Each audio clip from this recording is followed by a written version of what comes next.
title itself, Knowledge Interchange and Colonial Cities, poses a kind of a problem. In the sense that here we are talking about the global, and suddenly we come to the very, very local, the city. And what has this got to do with the global, or even writing the history of the global?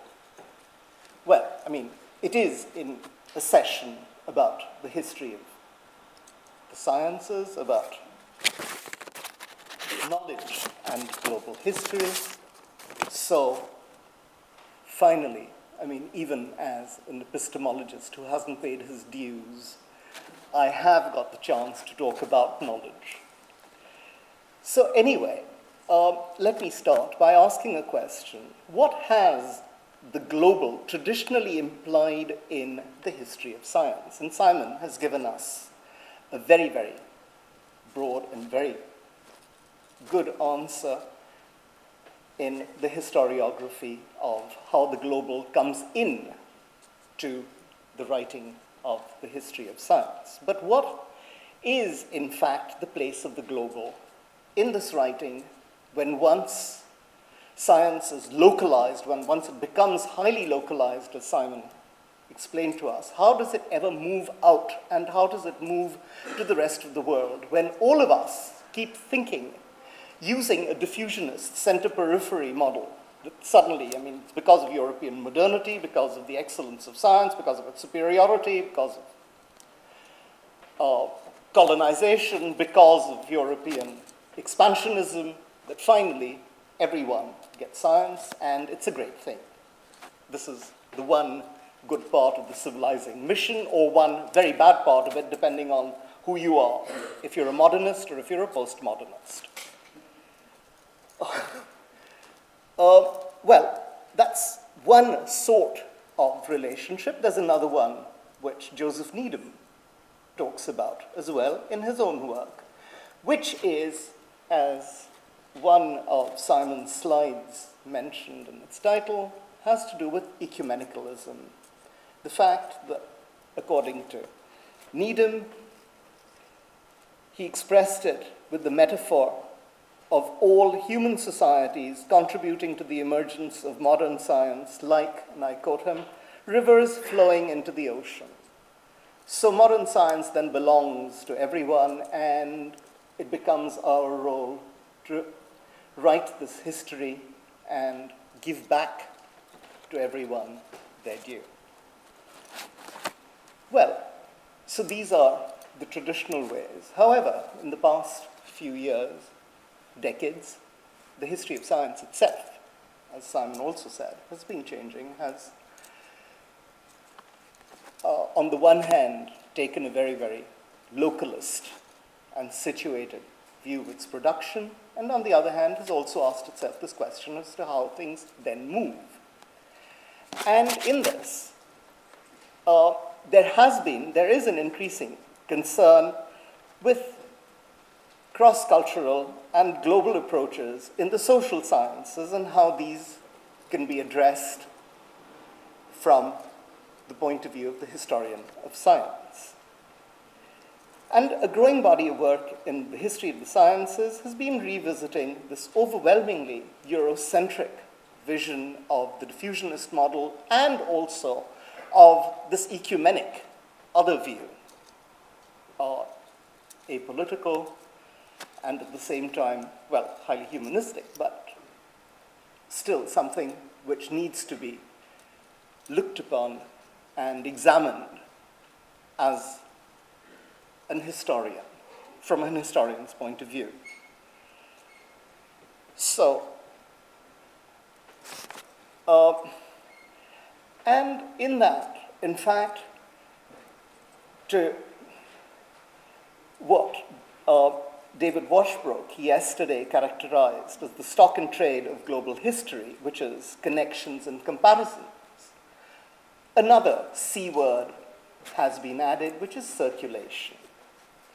And although the C word is not an invention of historians of science, it's a word which Sanjay and Claude Markowitz, amongst others, have written and theorized and thematized quite a bit.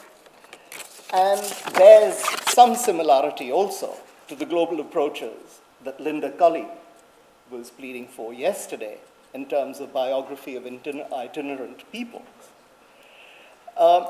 So it is not original, but on the other hand, in this work, in this new growing body of work, the emphasis is not only on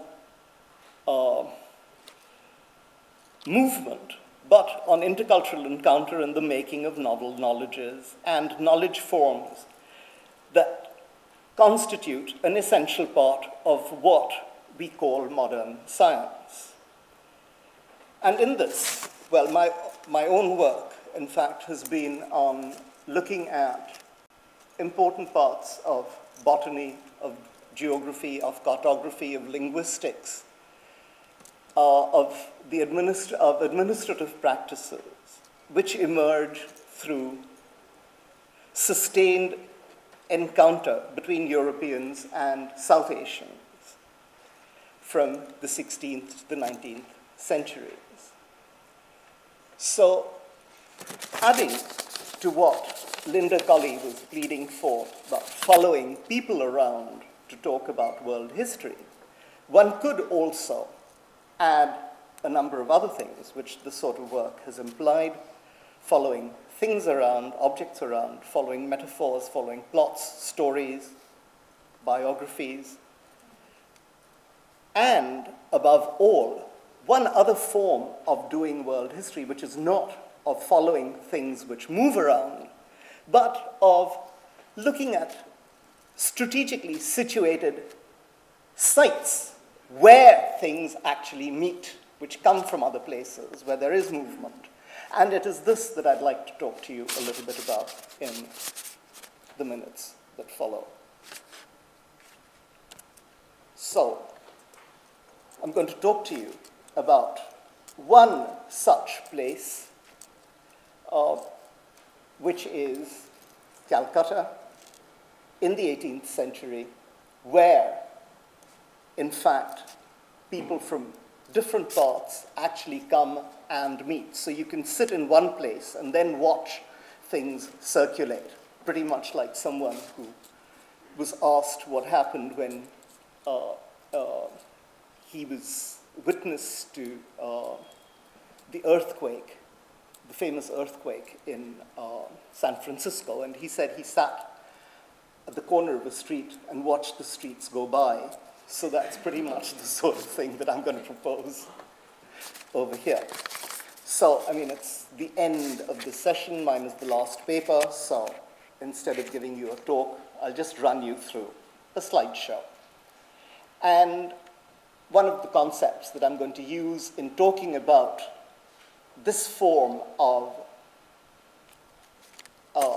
tackling the global is by taking a term, borrowing a term from Mary Louise Pratt's book, Imperialize, which otherwise is not all that great a book, but it has a very, very useful concept in it, which is the concept of the contact zone, and which she defines as the space in which peoples, geographically and historically separated, come into contact with each other and establish ongoing relations, usually involving conditions of coercion and radical inequality and intractable conflict.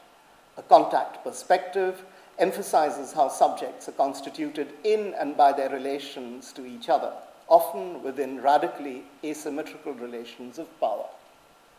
And this is what I'd like to look at, but also, just before this, I'd like to remind all of you of the kind of perspectives that people have when we talk about intercultural encounter. Intercultural encounter has its iconography, a very, very strong iconography, Western, about overclad Europeans meeting underclad or over-tattooed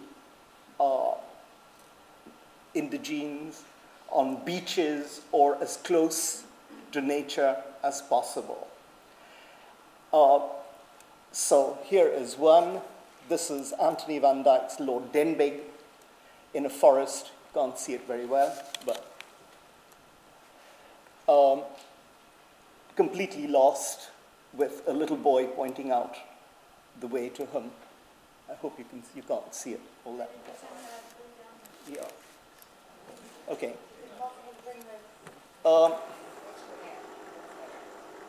Another one is a mural from the courthouse in Santa Barbara.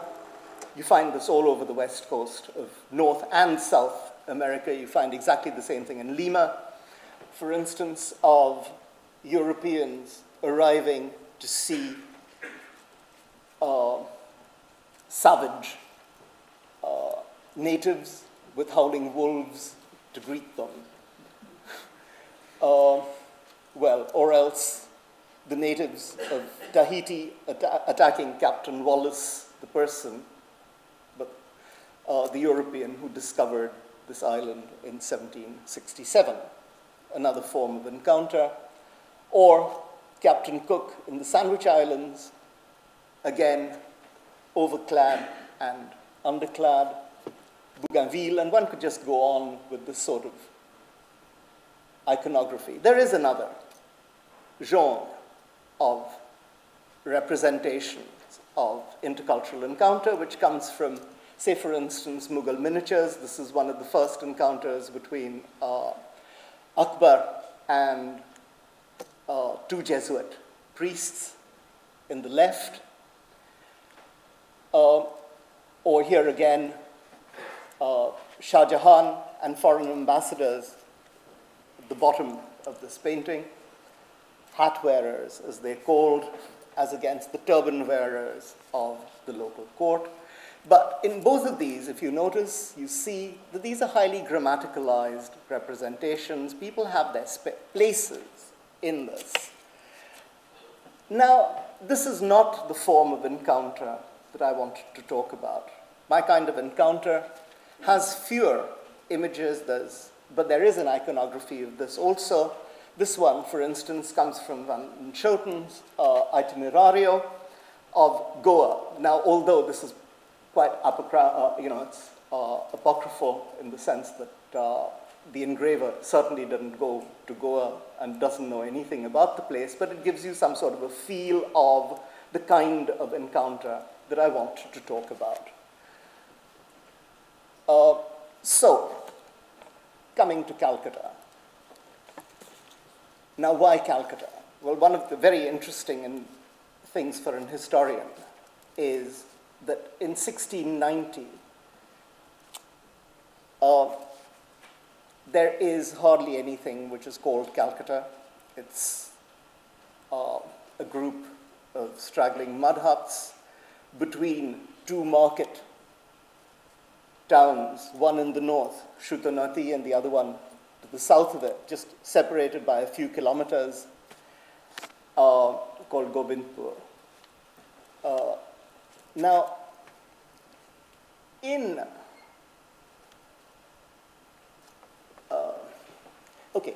so why talk about Calcutta? Well, talking about Calcutta, this is Calcutta in 1690, but in 1790, Calcutta is already one of the most important cities of the British Empire, but above all, for the purposes of knowledge.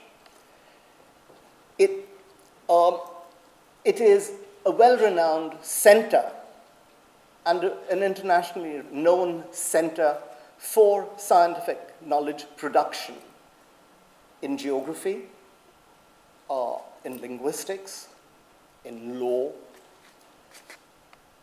in ethnology, cartography, education, just to name a few of the things that happened between 1690 and 1790. So it's quite interesting to see how the city then, and knowledge, and an intellectual tradition are co-produced, and what it takes to do this. So, very quickly, why Calcutta? In the sense that why is Calcutta here? I've told you why my reasons for talking about Calcutta, but what happens? The British come, this is in Bengal, the British come to this region in the middle of the 17th century, following in the footsteps of earlier Europeans, the Portuguese above all, but the Dutch as well just after them, just before the British. And they settle upstream of one of the main distributaries of the Ganges, which is called the Hooghly River. That's where the major ports of this part of India are Bengal, and that's where they all settle. However, the British, because of trouble with the Mughal powers, get thrown out of Hooghly, which is their center, which is their port, because they want to fortify the region. And in 1686, they get thrown out of Hooghly. So they're on the sea for some time, and then finally negotiate their way back to these two, to this place, this settlement called Calcutta, between, as I said, Shutanati and Govindpur. Now, Shutanati is a marketplace, as its name suggests. It is, Shuta means cotton, and Nati is bales, so it's cotton bales, it's a cotton market. And the city below, the town below, is also a very large cotton market. So it has bankers, it has supply systems for a trade company to come and settle, because what the British are the East India Company. And, well, very soon they attract other agents, other communities, first and foremost amongst them being the Armenians of the region, who are able to negotiate their return to the Ganges region, to Bengal, and get for them, through the Mughal powers, the right to farm taxes in this region. It's called a zamindari. Of course, going with the rights to farm tax is also the obligation to administer justice. And this is going to play a very central role in the story. The other group that are attracted immediately are translators, especially a Lusophone population, a population of Portuguese-speaking Indians, above all, from the region. The Portuguese have been there for almost a little less than 2 centuries, a century and a half, and the main European language of trade is Portuguese, and it's going to stay that way for some time to come. Since it's a trading city, ships' chandlers, other purveyors of goods, of alcohol, etc., come and stay there. It has inns, it has taverns, and prostitutes. So, I mean, you have a vast population which comes in from everywhere. The bankers of these two settlements are already come from very, very distant region of the subcontinent, from Punjab and from Gujarat, which means 2,000 kilometers away. So already what you notice is the global coming in to the making of this city. It grows. The English can't help themselves from building forts, and if they're not allowed to do so in Hooghly, they can over here, and they do, and this is Fort William of Calcutta. In the 1730s, seen from the other side, this is what it looks like. That's the north of the city, and in the north of the city, you have a number of churches which come up, the Portuguese church, the Armenian church, and a number of other settlements, and these populations begin to settle around their churches. And the city begins to grow. It's said that the south is called the White City and the north, the Black Town. Now, these are very convenient ways of looking at things, but they don't correspond pretty much to any reality. It's much more that the upper part has ships' chandlers, it has the inns, it has the taverns, it has sailors, it has prostitutes, and the southern part is far more wealthy. But in the middle of it all, just east of Fort William, is the courthouse, which is built very, very early on. This is a picture of the courthouse from the 1750s, but there is an older building over here, which is the Kacheri, which is the traditional court of the Mughal system, and this is a rebuilt version of it. And it's in this courthouse, around this courthouse, that the city's dynamic takes up, because it's over here that all these different communities come in and they litigate. There's a permanent litigation between them to try and solve all kinds of problems of weights and measures as to what it means to load a ship, buying cotton in certain measures and having to load a ship whose measures and ways of loading don't correspond to any of these things. The meaning of alcohol when ship's captains come back saying that they've lost half their crew, and the woman who is the main contractor, purveyor of alcohol for the whole of the Indian Ocean, saying that in any case that doesn't matter because you lose your sailors anyway, whether they drink or not, half of them die. So one way or another, it's exactly the same thing. And then she's forced, in fact, to give her recipe of making alcohol, and then this becomes a standard procedure of making alcohol in the region. So what you see is that the courthouse, for all kinds of things, including determining nationalities of people, determining what sorts of punishments to meet for crime, and the courthouse becomes the center of the city's activity. The city grows further. Events, not only in the subcontinent, but in many parts of the world, starting from Austria, the Austrian War of Succession, and the 7 Years' War that follow, make it that Calcutta becomes the capital of a British territory in India, the territory of Bengal, which is much larger than anything that the British have ever colonized in the East. But also, this colonization is, in fact, carried out by a private company, a company whose ways, in fact, are determined by what's going on in Calcutta. And the courthouse, sorry, I mean, this is a French slide, it says Palais de Justice, but read the courthouse is its major, it's the center of this world.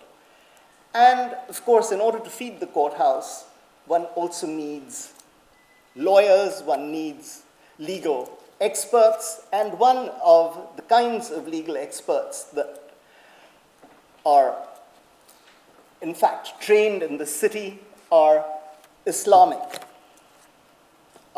legal experts. A madrasa is made in 1783, and this is just 500 yards from the courthouse. Just to give you a few pictures, this is the new courthouse. So this is Calcutta court culture, very different from the Mughal court culture that we saw, but this is Calcutta's court culture. Bigger and bigger courts, more and more of them, because things are extremely complicated in the city. People keep contesting not only, they don't only keep litigating one against the other, but they also contest the jurisdictions of different courts. So by the end of the 18th century, one has 7 major courts in the city, administering 7 forms of justice. And, well, I mean, this is also a place where people, because of policies, I don't have time really to go into greater detail about things. We're coming to the end of this, and we also need time for comments and questions. So one of the things that happens also is that people are given incentives, or companies, agents are given incentives to learn Indian languages in order to be able to administer, and they're given, their salaries are doubled or tripled for each language that they learn. So here you are, a Persian munshi, a Persian teacher, teaching an indolent European how to read Persian or write Persian. But it's not only a city where people move in, it's also a city from which people move out. And here is one person who actually moves out, not the only one. This is Mirza Sheikh Ittizam al-Din, who is sent to England in the 1750s as the Mughal emperor's ambassador to George III, yeah, and spends some years in England and goes to visit what he calls the Madrasa of Oxford, and gets a job to teach Persian there. And one of his first and most well-known students is Yunus E. Oxfordy, alias Sir William Jones. That's William Jones's own title that he gives himself. And when William Jones comes to Calcutta in the 1780s, he has Intizam al-Din as his assistant in court. He comes to India as a junior judge in the Supreme Court. And it is, in fact, through an encounter and through a very long process of discussions around philology, around the administration of justice, around questions of chronology, that William Jones, and I really don't have time for any of these things, but one can talk about this at another time, but in fact, it is through encounters with people like Intizam al-Din. He's not the only one. We know that there are many more. We know how William Jones does this. And this philologer's passage, in fact, comes from this form of encounter between different philological and chronological practices, which William Jones actually does write about in various correspondences. Well, I think...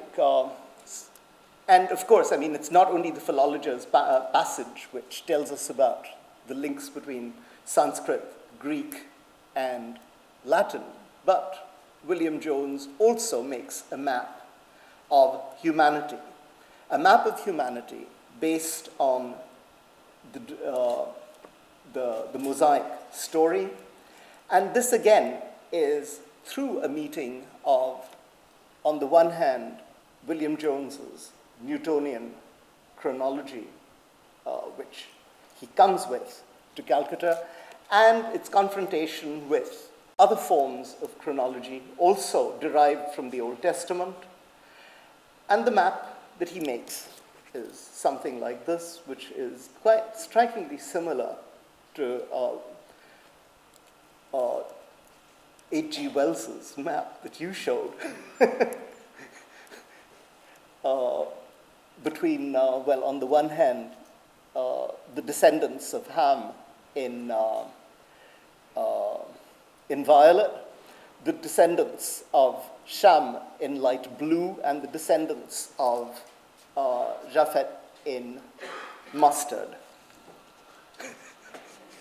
as usual. So, well, I mean, I hope that in this last talk, as an historian, rather than as a defaulting epistemologist, I've contributed to what David Washbrook called for yesterday for a global intellectual history, to tell us what the rest of the world gave not only to itself, but also to Europe. Thank you.